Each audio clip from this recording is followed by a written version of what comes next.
Gary! Hey! I'm back, bud. I'm back. Good to see you back, bud. How you been? Fantastic. Now that I can join some podcasts again, talk Yes, some college sir. football. We're excited to have you back, man. Can't wait to have you on this, and Rosenbagger's coming up. Yeah, bud. Appreciate it. Great job holding down the fort on both ends of the spectrum. So, Appreciate it, bud. Yeah. But we're happy to have you back. Glad to be back, bud. Glad to be Hey, back. you couldn't have come back at a more perfect time, though. We got some big news in college football. Exactly. Oh, man. What do you want to start with? You want to talk Arch first, or do you want to talk shakeups in conference? You want to save the conferences for last? Yeah. So let's get it started the right way. You know, welcome to Tailgate Trash Talk, off-season edition. Good evening, good morning, good afternoon, whenever the fuck you're listening. My man Gary next to me here. I'm the Big Stove, and this is another episode of Tailgate Trash Talk. Happy to be here, and man, we do have an episode for you tonight. So Gary, take it away, bud. Yeah, bud. So big news in recruiting land, and since his announcement, it's also created some waves. But Arch Manning, the highly touted, highly sought after recruit, probably had offers or at least interest from every school across the country. Kind of the wonderkin, and with a name like Manning, you sort of expect him to be a tremendous football player, but he also plays the quarterback position. He's a bit of an athlete. It's pretty clear that he's Cooper's son. Cooper was kind of the big athlete of the family. So Arch brings a little more of a dynamic, athleticism to the game than his uncles Peyton and Eli. Yeah. But he decides on a school after a lot of scrutiny. There were some conversations about Arkansas or Alabama. There was conversations about Georgia really being in the mix. But this relationship that he's got with the coach at UT seems to have been kind of the straw that, tipped the camel over, or broke his back, or tipped the scales. But his relationship with Sark seemed to kind of change things in the recruiting landscape, and Texas was a bit of a surprise when recruiting first started. Obviously, Ole Miss and Tennessee, you thought maybe with, Eli and Peyton, their connections there. And, obviously the Manning family's connection to Louisiana. You look at schools like LSU, that sort of thing. But it comes down to a couple of schools and then the University of Texas, and he decides on the University of Texas. And since then, we've seen several highly touted recruits, high ranking. They've got a pretty damn good recruiting class going with, I believe they've got 5 in the top 100 since Arch committed. Big name receiver just the other day. So, Stove, what are your thoughts on this decision from Arch Manning? Is it two questions I want to talk about a little bit, and then we'll dive a little deeper. But is it the right decision for Arch? And what does this mean as Texas enters the SEC? So before I answer your two questions, let me ask you a question, because obviously he is the number one sought after quarterback prospect in his class. Since he was a freshman. Yeah. And I watched a couple televised games that he was in. And to be honest with you, he just didn't impress me that much. Now, you did mention it. He's Cooper's son, so he does bring that athleticism. He has that running ability where Peyton and Eli definitely lacked in their playing days. But he just didn't impress me that much. And I know it's high school. He's a junior. He's going into his senior year now. This will be his senior year. So definitely some more maturing to do and everything else like that. Another season under your belt, read your progressions and everything else like that. And obviously being a Manning and having, those cousins and those family members, teach you along the way, definitely not going to hurt him one bit.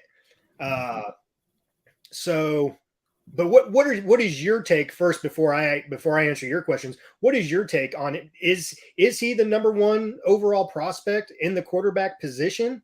From what you have seen so far, Yeah, I think rightfully he's the number one right now. I think what is catching the eyes of a lot of the recruiting raters and obviously colleges, and one, it's the name for sure. We've talked about that a little bit, but it's the other things. We talked he's a bit more athletic, quite a bit more athletic than his uncles, and it's the arm. He's got a big arm. Now, he's a high school quarterback, and the games that I've watched of his, he's got some maturing to do for sure. But what I see from him when he has a chance to really set his feet and be in a quarterback platform, right? When he's read his progressions properly, he puts the ball in the right spot and he can make all the throws. And that is sort of the foundation that I think a lot of people are looking for. And when I say make all the throws, I'm looking past the college game, right? When I see him make throws, I see arm strength and ball placement at another level for a guy that's 17 years old. So that's the big thing for me. I do think he's properly rated as the number one guy. Now, things can shake out. You mentioned it. He's a junior. He's got one more year.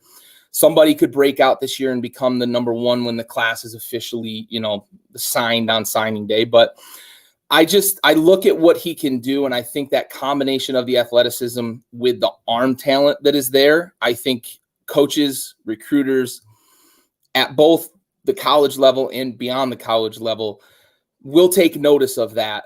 And that's what they're going to see as something that they can mold into a guy that, as you mentioned it, right? Read your progressions, teach him how to go through those progressions. He's got the right pedigree. He's got the right people in his ear.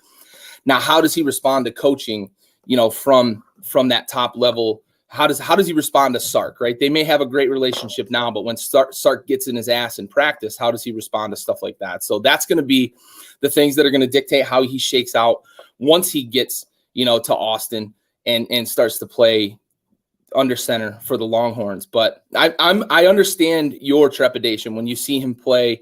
There's some of that. He's a junior, right? So let's see how he does as a senior for sure. But I look at that just raw, that athleticism and that ability to just chuck the ball all over the place. I think that's really enticing for especially collegiate coaches. Okay. All right. Good points. Good points. So to answer your questions, obviously, I mean, is this the best fit for Manning? I mean, really, he's, ultimately it's his decision. So he has to live with it. And in this day and age, that transfer portal is wide open after every single season. You don't have to sit out. So if he doesn't like it after one season, he can up and leave. He could go to a Tennessee or an Ole Miss, just throwing some out there. Family ties. I really thought I did not put Texas in play here, just because of who they got in the transfer portal.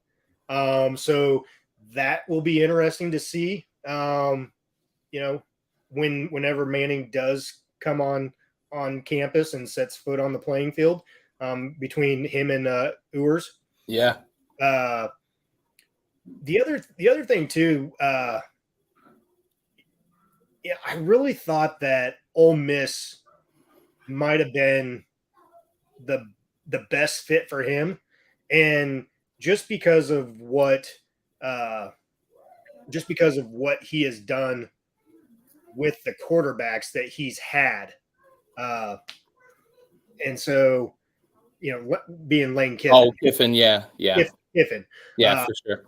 And so the progressions and everything, you see the quarterbacks that have been under the tutelage of Lane Kiffin, whether it be at Alabama, Florida Atlantic, now Ole Miss, even Tennessee, USC for, those brief stints,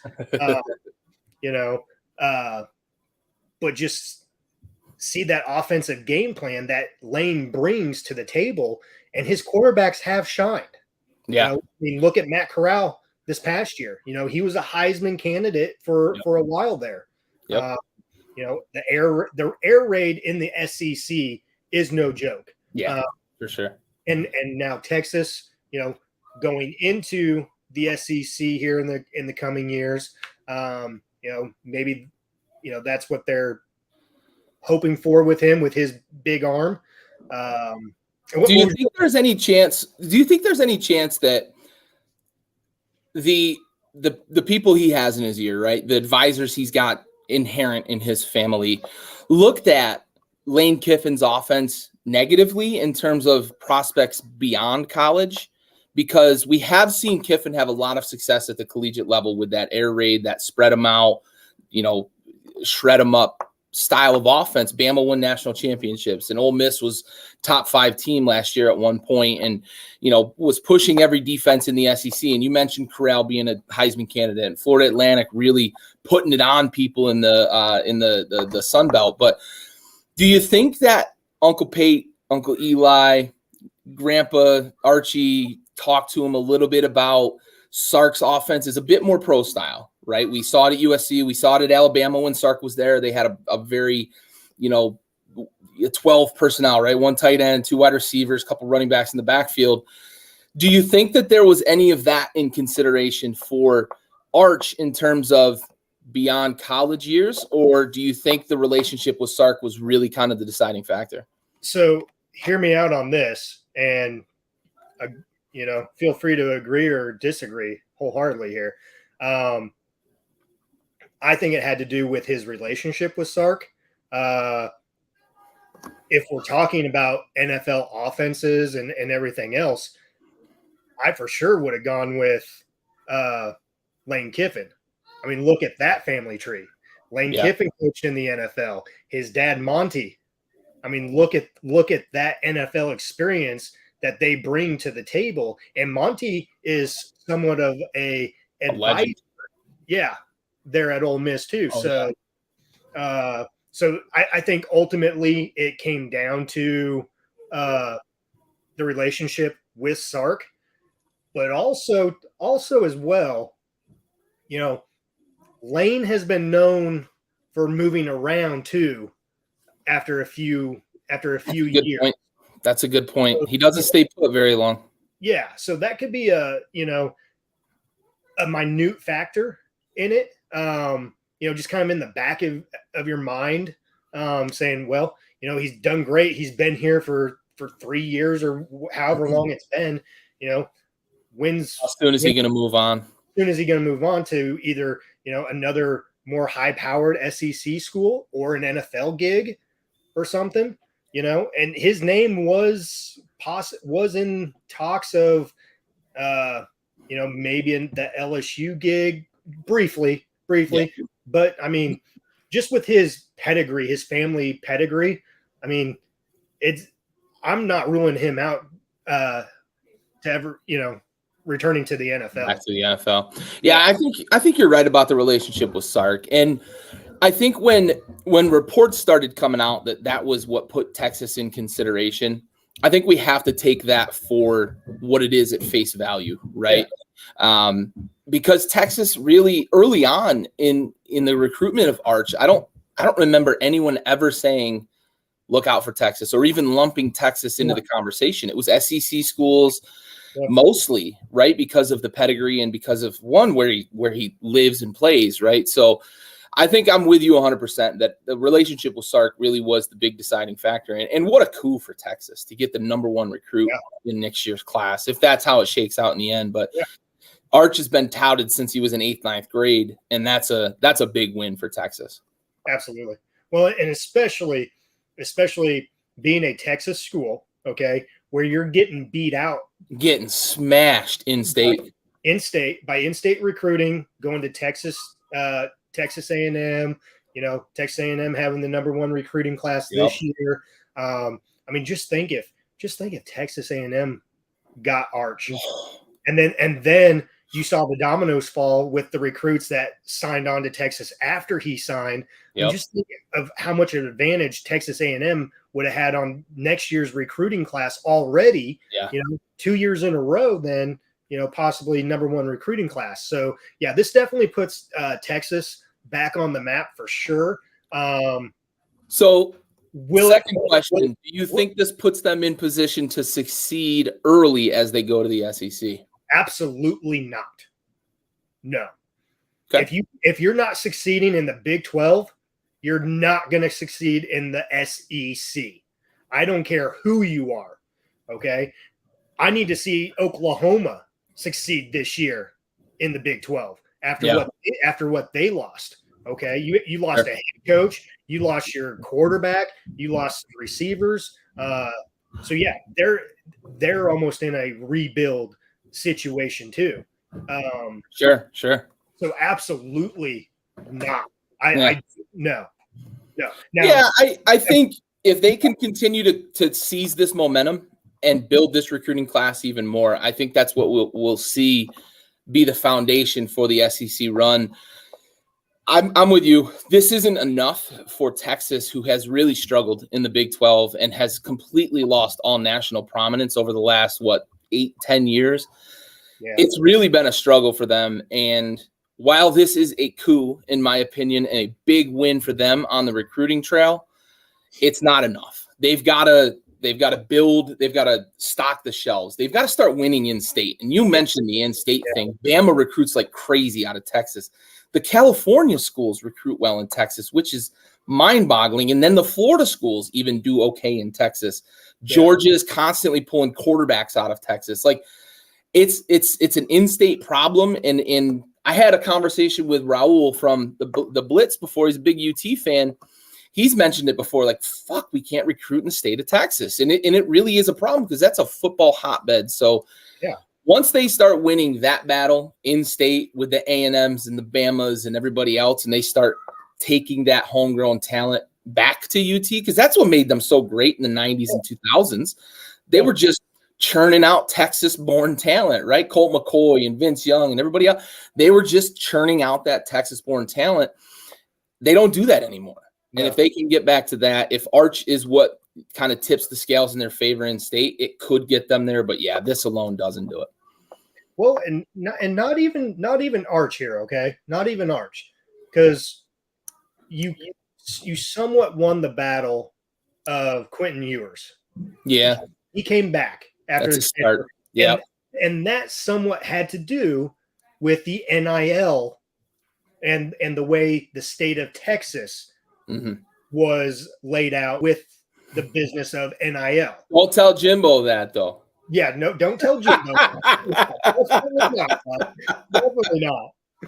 But and for those that don't know, Quentin Ewers was a senior in high school, and I believe could not receive any NIL money while he was still a student.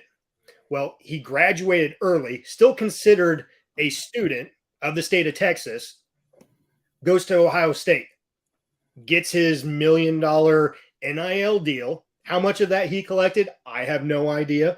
Who knows? Stayed there for a year, went into the transfer portal, and is now back in his home state of Texas. So realistically, it could start with Quentin Ewers, being that homegrown talent and a quarterback as well.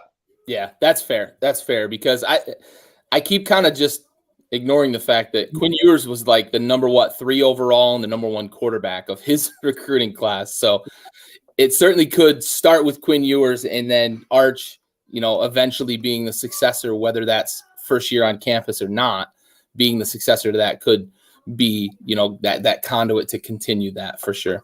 Yeah. That's a good point. All right, let's shift gears a little bit, because we've got some really, in my opinion, earth-shattering moves right now that I think are going to completely change the collegiate landscape, and I think it's putting it in overdrive. There have been some rumblings about the NCAA and how the SEC and the Big Ten and some of the other Power 5 conferences feel about the way the NCAA runs things. And there's been some quiet rumblings about the SEC saying, well, fuck the NCAA, we'll go start our own league, right?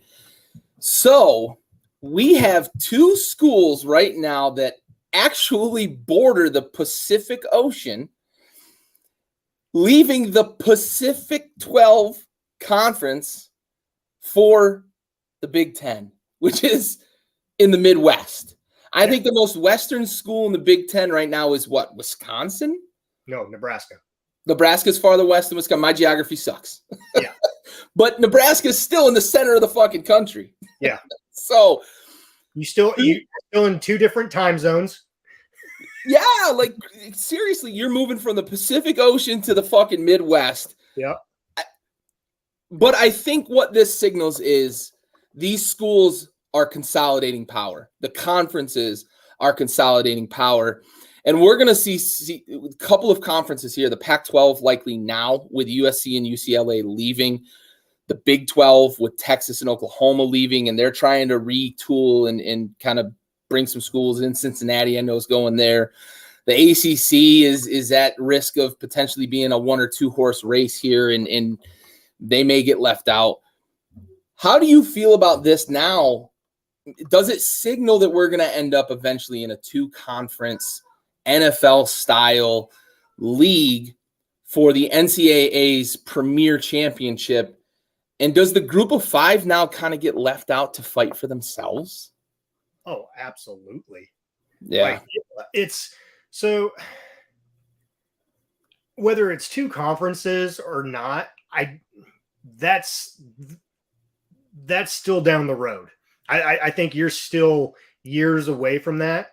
But I think with this recent shakeup, and obviously it kind of started last year with Texas, Oklahoma leaving, going to the SEC. But definitely now, with USC and UCLA packing up shop, it baffles me. A couple points here, okay? It baffles me, the Big 12, once they found out that those 2 schools were leaving, they were fighting to, add some people. Who'd they add? Okay. They added Cincinnati. They added UCF. And I think they added one more, didn't they? I think it was 3, and they're looking to add 2 more. Hold on. BYU. Oh, they did add 4. Yeah. BYU, Cincy, Houston, and UCF. So BYU and Houston were the other 2, and they're looking to add at least 2 more. But with okay, so let's look at that. Houston, not an issue, right there in the state of Texas. Okay, you had Texas A&M. You had those Texas Tech. Those schools were in the Big 12 at one point, and some still are. BYU, Utah. That's further west. Okay. Then let's look at Cincy. Yeah. That possibly. But then you have UCF. That one doesn't make any sense to me. That's again, 2 time zones, a lot more travel between, playing and this and that. It's just added miles for travel. So now you go to USC and UCLA, switching up shops, going from the Pac-12 now to the Big 10, whereas we just talked about the furthest Western school as it sits right now, who are in the Big 12, or I'm sorry, in the Big 10 right now, is the state of Nebraska, or is Nebraska. And they're on the eastern part of the state of Nebraska. They're not on the western part. They're on the eastern part. So now you have USC and UCLA, who are 2 time zones and over 1,000 miles to the nearest current Big 10 school. Not to mention they got to go to Rutgers. They got to go to Maryland. Exactly. That's coast to coast right there. Think of those games. Yeah. Okay. That doesn't make sense to me. It doesn't. Do I like the addition of USC and UCLA? I do from a standpoint of name and prestige. What they will bring to the Big 10 table, as far as an additional fan base, recruiting in those states now. obviously. I mean, you were before, but now it's but now they know the conference. Now they know the conference. Yep. Okay. But I think I told you, and maybe not, but when USC was good with Leinart, Bush, all them back in the early 2000s, mid 2000s, Nebraska went out there to play USC. How many Nebraska fans traveled out there? Hell of a lot. Okay. Yep. Hell of a lot. That stadium was at least half filled Nebraska fans. Okay. You have not been significant since the late 2009, 2010 season. Okay. You have not been significant. Your home games, you don't even sell out your own home games right now. Okay. So imagine this: USC, UCLA playing a night game against a Nebraska and Ohio State. Now, obviously, yes, they're going to sell out those games, but it's going to be a visitor crowded infestation as opposed to your own home fans. Yeah. So at that aspect, it does not work in your favor. I mean, no one wants to have a home game and have the visiting section who are traveling thousands of miles away, and have more visitor fans than your own home fans. Yeah. So I'm still debating this in my mind with my buddies, everything else like that. Do I like the move? Like I said, prestige, what they bring, to the table, and recruiting. Okay. It opens up more recruiting avenues in that state now. Yeah. But as far as a logistical standpoint, definitely not. And I don't know. I just don't know. What are your thoughts? Yeah, and you mentioned the time zones. Like even NFL teams struggle when they go from the West Coast to the East, because you're talking about possibly, right? Some college football games kick off at 12:30. So you're talking a 9 a.m., a 9:30 a.m. in with your body clock kickoff.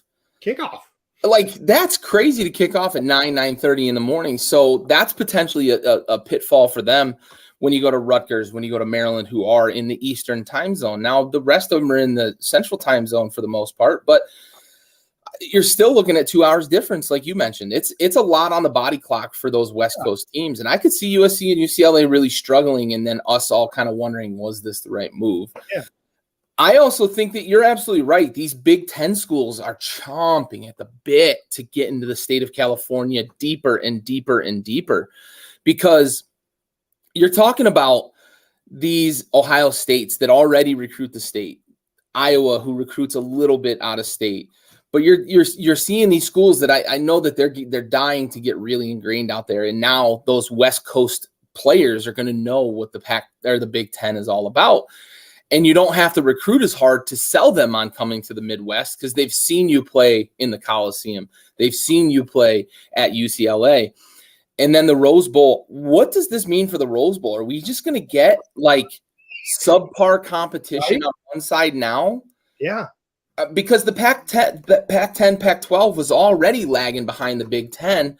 Now you take out two of those premier schools.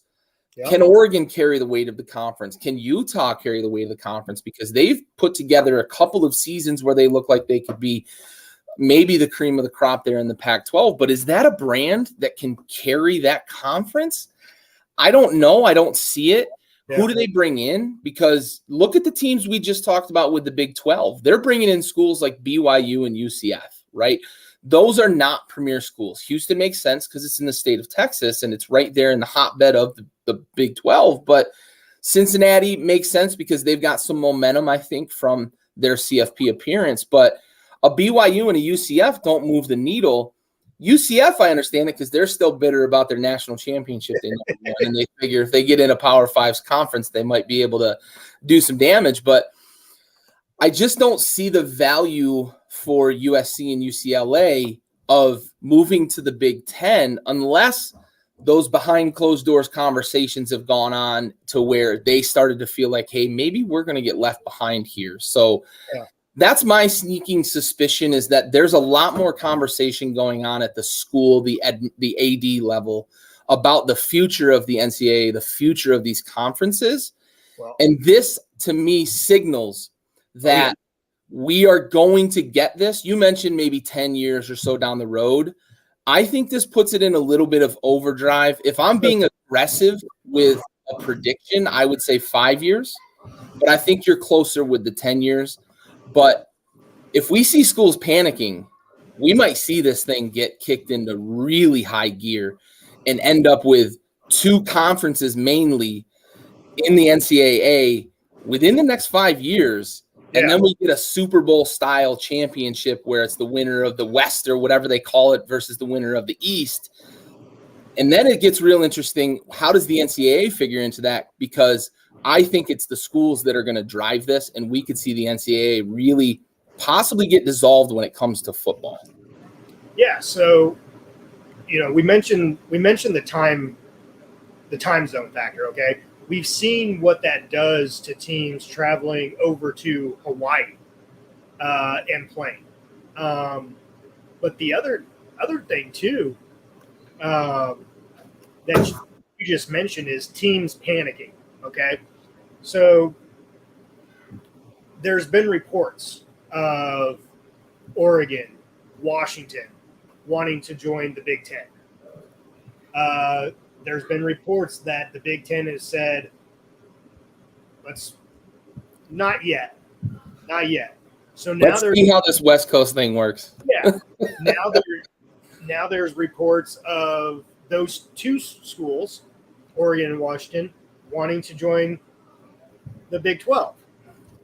And I mean, if I was the Big 12, okay, which I'm not, but if I am, I would jump on the opportunity of Oregon. Yeah, Oregon, absolutely. And if you've got to take Washington as a consolation prize, then sure. But you want that Oregon money. I think so. I think you're right. Nike money, all of it. Yeah.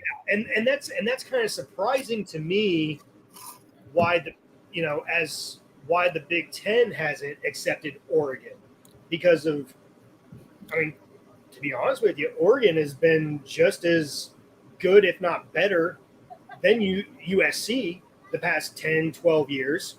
They've definitely been a hell of a lot better than UCLA. And Oregon competes in basketball too. Yeah. Your 2 main sports, that drive the needle a little bit, I would definitely have Oregon in my corner as well too. Yep. And so, it's just baffling. And so I heard, this is not my question, but I heard this question today on a sports radio show. Okay. And I want to ask you this and see what your thoughts are. A Big 12 conference who is getting new leadership and has 2 schools, 2 of their main brands and 2 main schools leaving their conference is in a better position than the Pac-12. 100%. Yeah. 100%. I agreed with it as well too. 100%. The big thing to me is what you just mentioned, right? The Big 12 has sports that move the needle. With the Pac-12, is Oregon going to carry the entire flag for that conference? Because Utah's not good in basketball. Yeah. The only other school that was really, over the last few years, good in basketball just left the conference. UCLA. And USC's been okay. They've put a big-time prospect in the NBA. But UCLA – yeah. UCLA made the Final Four just a couple of years ago, right? So you're losing that main brand, and Oregon's kind of your only brand left when it comes to basketball. I think the Big 12 is positioned better because they're gaining They're gaining Cincinnati, in my opinion, that's a get on a level that I would have never said 5 years ago that Cincinnati is a get. Fresh off a CFP appearance, you're losing two of your biggest brands. You're bringing in a school that just made the college football playoff, and you say, okay, we can hang our hat on. We were able to recoup 4 teams here, one of them being in state with Houston. I just think the Pac-12 right now is floundering. And the Big 12 has an opportunity with that new leadership to rebrand that conference and really focus on what it's going to take to reestablish itself as one of the premier conferences in college sports. Yeah, absolutely. Absolutely. I couldn't agree more. So let's talk one more topic here. Yes, sir. It's the question that everybody's been asking, everybody's wanting to know. When is Notre Dame joining the conference officially? And which conference is it? Yeah, that's a good question, man. I thought for certain that the ACC was going to get that big win with Notre Dame because Notre Dame plays basketball in the ACC. I believe they play baseball in the ACC as well. I thought they may still be independent in baseball. I remember. I could be wrong about that, but you might be right. I know they play basketball in the ACC, and they took on a more ACC-centric football schedule so that they could appease the overlords of the NCAA, yada, yada, yada. But I don't see Notre Dame as an ACC school. So I think long-term, they're going to be a Big Ten school in all sports, but they're going to be really, really demanding. So the Big Ten is going to have to capitulate to the Golden Dome and Touchdown Jesus and all the fucking tradition and give them the premier time slots and all that. And to be honest, I think Notre Dame, I don't know about deserves, but has earned that demand, right? And I don't want to say because they've been so great, but they still have NBC by the fucking cojones.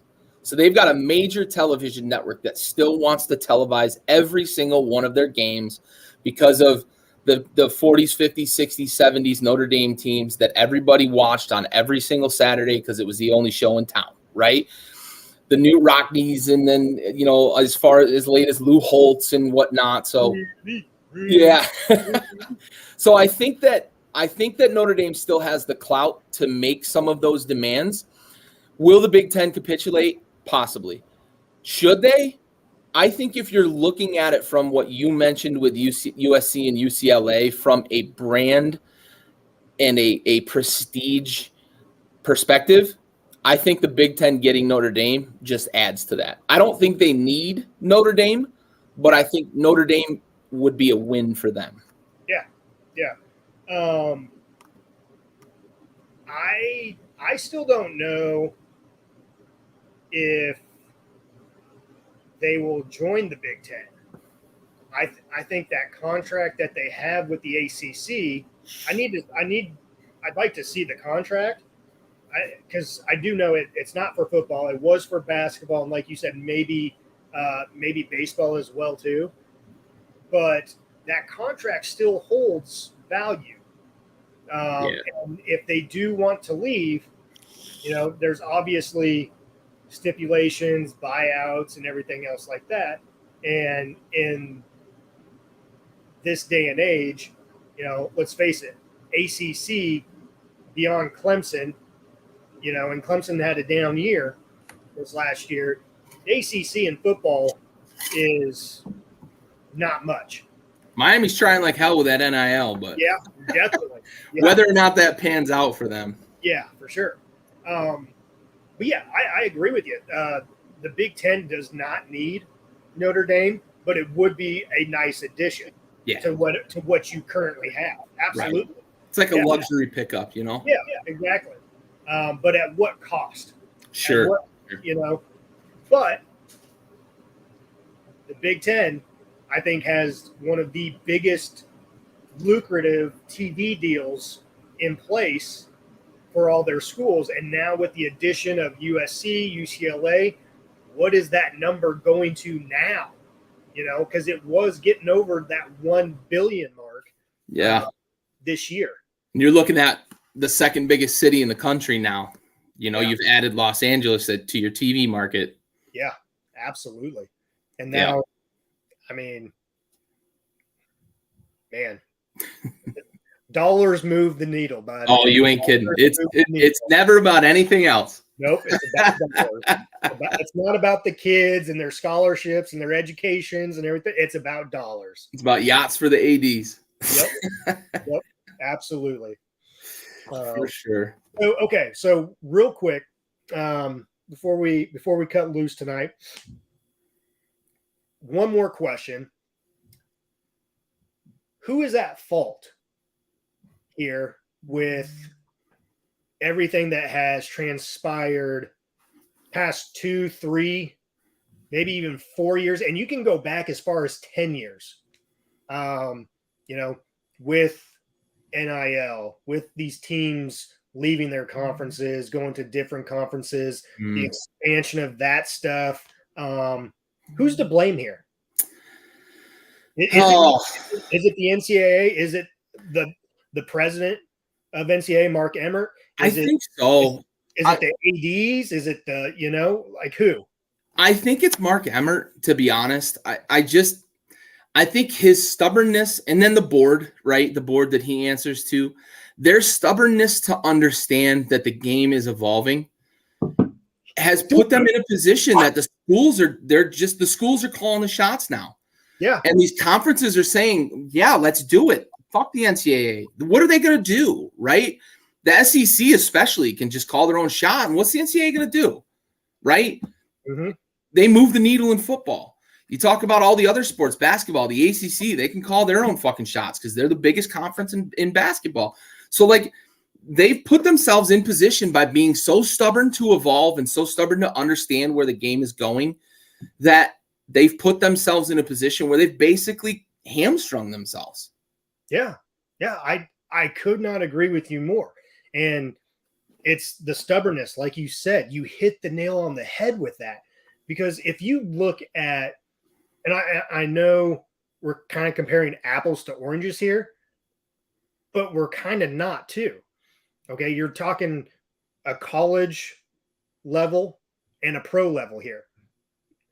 The college sports right now is like a G League to pro sports. Yeah. Okay. Absolutely. And the one, and I've mentioned him before, but the one president, that has done a fantastic job, in my opinion, and it's a sport that I don't watch, but you do, and that's Mark Silver with the NBA. Or I'm sorry, Adam. Yeah, yeah. No, you're good. He's done a tremendous job with advancing the NBA, listening to players, listening to owners, with the technology, the gambling, all this, he has an open mind. Yep. He saw that, when he was, second in command with David Stern. Yeah. And David Stern, in a way, helped bridge, a lot of things. And then once he retired and handed over the reins to Adam Silver, it just leapfrog, leaps and bounds with him. And you can see that, the players respect Silver. MLB, they don't give a fuck about Manfred. The NCAA, they don't give a shit about Mark Emmert. So yes, absolutely. Mark Emmert and the board of advisors, the board of trustees, whoever is on top of the hill with Mark Emmert, I feel, in my opinion as well, they are to blame for what is happening in college football. If they would have just listened, if they would have opened up their minds, and listen to the outside world and listen to the schools, the ADs, the players and everything, I don't think you would have had this insurmountable shifting of college foot. And it's more so college football because that's what moves the needle, that's what brings in the dollars for these universities. Yep, absolutely. It's the number one revenue generating sport, and in almost every conference, it's the biggest revenue generating sport. I think the ACC has a slight basketball slant in terms of revenue generation, but that's because the ACC it's basketball country, right? Yeah. But yeah, I mean, real quick, Corey, good to see you, buddy. How's it going, bud? And then I want to circle back to Mark's comment, 9 a.m. football. Yeah, I mean, I love watching 9 a.m. football when it's in London and it's the NFL players playing there. But if I'm a USC player, I don't want to tip off at 9 a.m. when I've traveled to fucking Rutgers in New Jersey, the armpit of America. You know, I don't want to tip off and kick off at 9 a.m. So it's going to be a challenge, I think, for those players there. But yeah, you mentioned Adam Silver and embracing the power of the players, embracing the powers of the team, and embracing the powers of power of the brand, right? When you think about college football, you don't think about the NCAA as a brand, right? Yeah. It's just it's the NCAA and we know it as college football. Like, you almost never refer to it as NCAA football. You always really refer to it as college football. So embracing the brands, it's the teams, it's the conferences, right? It's the SEC, it's the Bamas, it's the Ohio States that really move the needle, and the Notre Dames. We just talked about them. They're still a brand that, you know, has endured the test of time. So, you know, it's crazy. And Corey, we've talked a bit about, you know, those Texas schools with all the oil money, and in these schools in the SEC with all the benefactors. There's plenty of money to go around, as we've seen this offseason with the NIL deals, and Miami getting a bunch of big names with big NIL deals. So I think it's going to be those powers that be. And we mentioned it in passing earlier. I think those group of 5 schools, those small schools, are going to get left behind because they don't have the money to keep up in the recruiting landscape. And it's going to hurt them even more now than it has in the past. Yeah. And, you know, Aaron, with the with the Roadrunners here, who had a great season last year. Yeah, they did. You know, what do you think the odds are? Because they're putting a lot of money into that school, into that football program right now. What do you think the odds are, Aaron, of they have another good season here and get invited to the Big 12? Yeah, one of those big conferences comes calling. That'd be great. Man, that'd be a nice little Christmas present for him, for sure. For sure. Yeah. But, hey, you know, we should get down there to good old Austin and go to a tailgate there. Yeah, all the football town, for sure. Oh yeah, for sure. Well, bud, great episode tonight. We had a lot to talk about. So glad it came. You know, especially this week with big news breaking at the end, you know, towards the end of last week, and some other things coming over the weekend, first part of this week. Glad it worked out to where, you know, I can join as well too. So definitely a plus. Yeah, for sure. Corey makes a good point too. All the money that's going to be in the NCAA here, is it going to kill some of that hunger to get to the next level? Maybe. But when you're talking about $1 million NIL deal versus $150 million NFL deal, there's still going to be that desire to get there, especially those guys that are hungry for winning a Super Bowl and playing on Sundays. So I think the money's still good enough in the NFL to really keep the hunger. You're probably going to see some of these top prospects get to school, the Jamarcus Russells of the world, get to school and start drinking Tussin and, you know, fall off the face of the planet. But there's still going to be plenty good competition for sure. And Aaron, a good season for the Roadrunners. Let's get them back in the fucking top 25, man. Let's not settle for 500. Let's get them back in the top 25. Aaron, you're better than that, bud. Come on. For sure. Yeah, Corey, those late round picks might make a little less on their rookie deals for sure. But, you know, there's still that payday down the road is going to be a big deal for those players. So Aaron wants us to go to San Antonio. Hey, hell yeah. Maybe we got to make some plans for sure. Do a show down there or something. Yeah, buddy. Let's do it. But hey, it's great to have this interaction too. It's great to see people getting back. I can tell it's July, it's August. We're going to start getting the juices flowing. People are getting back interested in the college football landscape. Can't wait to interact with you guys more and more as the season goes on. Really appreciate everybody that's been hanging out with us during the off season. Stove, it's tremendous to have you back, buddy. I can't wait to get back to doing this every week, talking college football, talking shit with you every week, man. Yes, sir. Absolutely, bud. Great to be back. And again, you said it. Appreciate everyone that usually shows up for these episodes coming back tonight. Great interaction tonight. Probably the best that we've had All off season, man. all off season. So yeah, awesome. Yes, sir. It's Yes, sir. a sign of things to come, bud. Absolutely. Absolutely. All right, guys. That brings us to our close here for the Big Stove. I'm Gary. This has been another off-season episode of the Tailgate Trash Talk podcast. We are out.